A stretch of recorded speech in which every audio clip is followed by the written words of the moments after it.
Hey guys, we're here discussing the 5 tips to being a successful entrepreneur. I've been running my consulting business for 6 years now, and there were times in my life where I felt so stressed, working so hard, making not that much money because I wasn't taking home the profit, because I wasn't realizing the systems in place. I didn't have a great client acquisition model, and my delivery and strategic relationships weren't there. And I wasn't really focusing on personal growth. So in this episode, we're going to discuss 5 tips to get us to the next level, and I'm going to share a couple stories, a couple anecdotes to get us there. So the 5 tips are going to be around mindset, systems, client acquisition, delivery, and personal growth. So let's start off with mindset. So the biggest mindset breakthrough for me was realizing when I put myself in constraints. So what I mean by that was, like, last year, I was running my business remotely, and to build clients, I would always bill them I would do all the work myself. Like, I would log into the app, I know the day to bill them, and I would bill them. However, this month we were in a different country, and it wouldn't allow me to charge the clients. So what I had to do was I actually called up my brother and I asked him to help me. And so he was able to do it a little bit. But then what I realized was the real way to do this is to just set up auto pay. So I had such a constraint in my life because I was traveling, but I still wanted to get paid, that I set up auto pay for all the clients. And now every client I have is on an auto pay system. Why? Because it helps give me clarity. It's something that I don't have to manage consistently, and it gives me wins. You know what I mean? So when you start having these different mindset ideas, you start realizing what's possible. The other thing that big that helped me with mindset is having different areas of winning. So what I mean by that is you start to realize that the world is very abundant. There's a ton of options, there's a ton of people, there's a ton of clients. So that scarcity to abundant idea has helped me a lot because it always allowed me to realize that I'm running to the own beat of my own drum. So there's always opportunity available, which really opened my eyes. The second thing I set up was systems. Systems have been huge for me. So while I've been running the consulting business, I've also been running my podcast for the past 5 years. And recently in the past, I've hired different people to clip up the videos. I've hired people to do different things. But this year I sat down and said, I am going to eliminate the podcast from my plate. I just want to do the intro call. I just want to do the podcast, and I want to pass it all off. And in my head, previous to that, I thought, what if the clipper messes up an email? What if they forget to post? What if they judge some of the numbers? What if they forget to do something? So we put up systems in place to make it so easy for my team. Shout out Rob. To make it so easy for them to do all the areas. And the cool thing is that once you set up the systems in place, they just get better and better. So now, as soon as I finish the podcast, I send it to the team. Team gets to work. We have a checklist on the back end that we go through to make sure that we're completing all of the tasks in hand. And then we pay afterwards. But it's a way to get a win-win for both sides of us. Another thing that I've recently been doing is giving more presentations. To enhance that experience in the presentation, I thought, what if I created some visuals? And what I did the first time was I used AI to create visuals with ChatGPT, and it ended up being like basically a white sheet, like a white PowerPoint slide with some words on it. It wasn't cool. It wasn't nice. It didn't look professional. So recently I found out this app Gamma, which is a system now I have in place for that presentation, because anything repeatable, we should start developing systems for them. That I use the Gamma slides, I create them in ChatGPT, drop them into Gamma, have a very professional thing, look through it again, and adjust where I need to adjust, but it helps me get to that level that I want to be at. It shows up better. It lets you know that the person's a real deal. But sometimes there's apps or AIs that can help you with this drastically, or an employee for that matter. And even this system that I'm starting to set up, where I do the studio once a week for an hour. Why? Because it allows me to batch the content for this YouTube channel. These are all systems that we're creating. Previous to this, I have a system where I start to build out the YouTube videos to see what those videos are. The third thing that you want to work on, and the real opportunity that helped me have success in business, was client acquisition. So what does that mean? It means, how are you getting clients? What is the way you're doing this?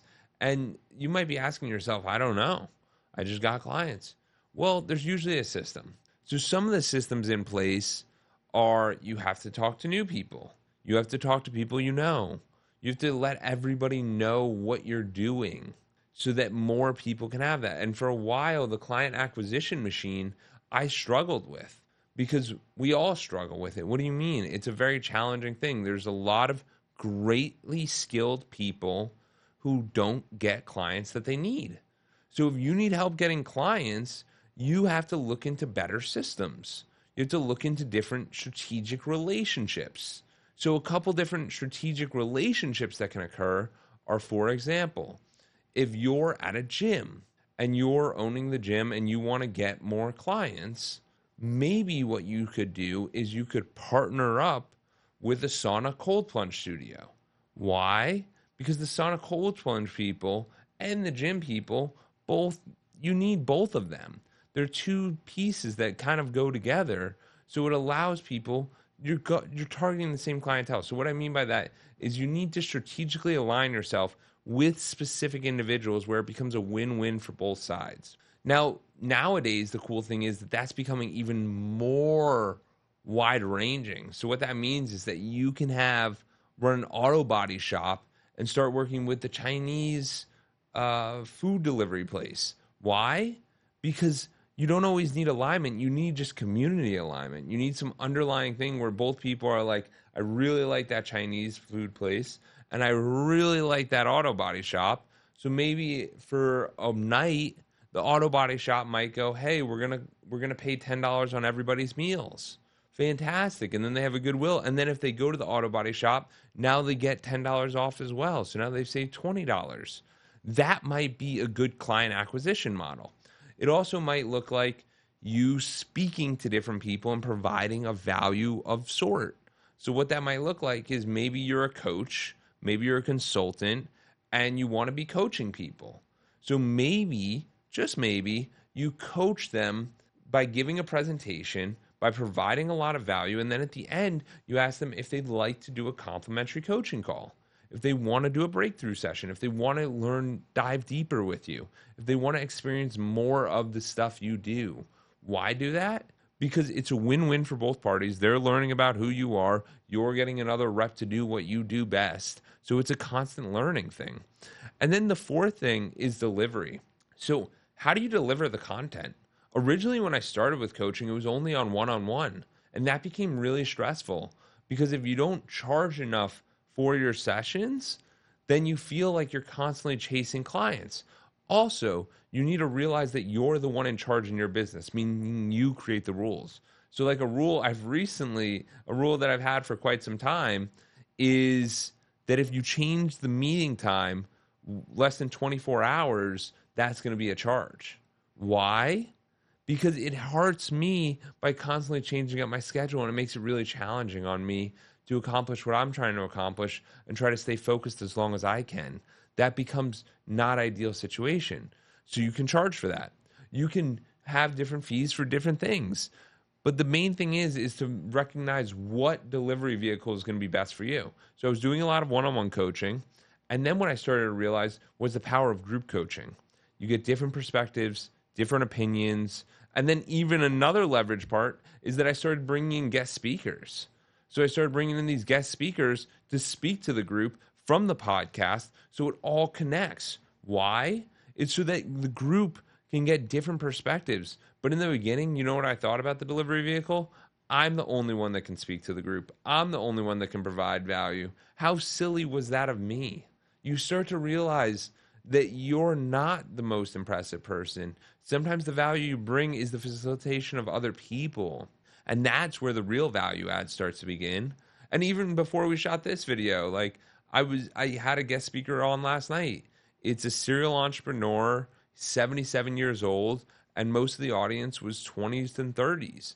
And they were blown away by the knowledge they received from him because he's compounded so much experience, and he was grateful to share it because it keeps him wise and it keeps him young and inquisitive, which is very, very important for us.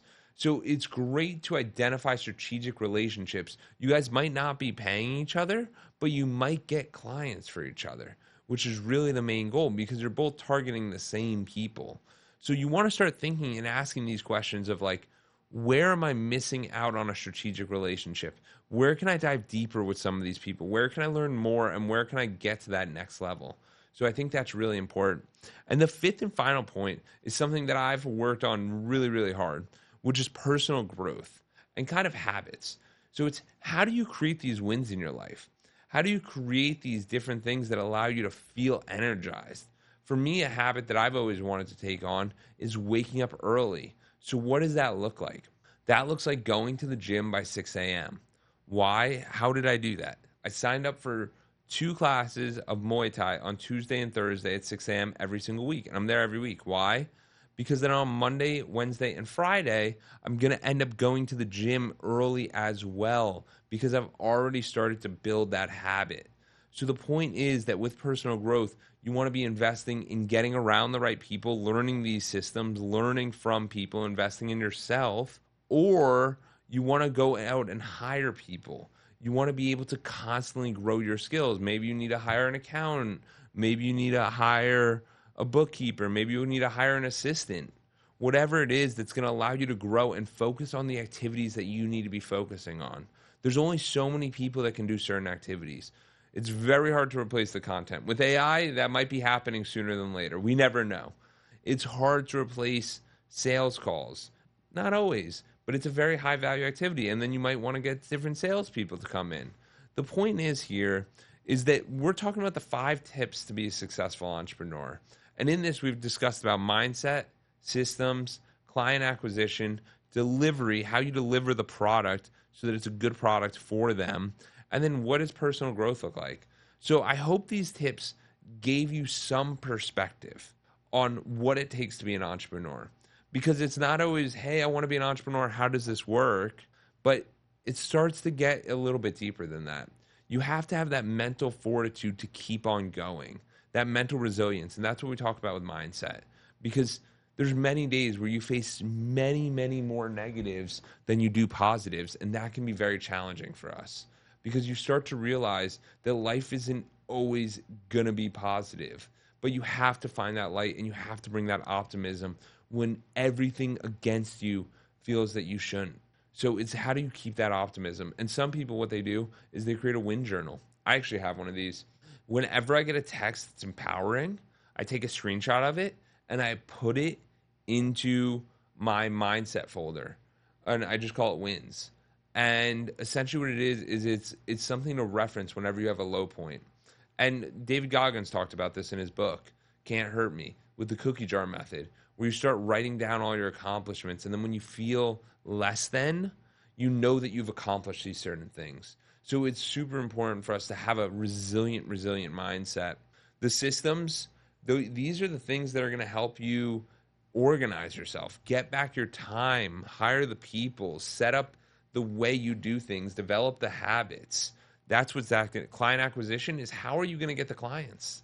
Delivery is who are you going to work with and how are you going to follow through on your delivery? And the last one's personal growth. And the funny thing is that when you're starting this journey, and as I'm looking at this list, you start to realize that you're like, I do all of this. Eventually you won't. Eventually it's going to be passed on. Eventually there will be other people to assist you. But at this point, yes, you do all of it. Why? Because that's what entrepreneurship looks like. It's building a business and you have to wear many different hats. And that's what brings the fun of it. That's what makes it exciting.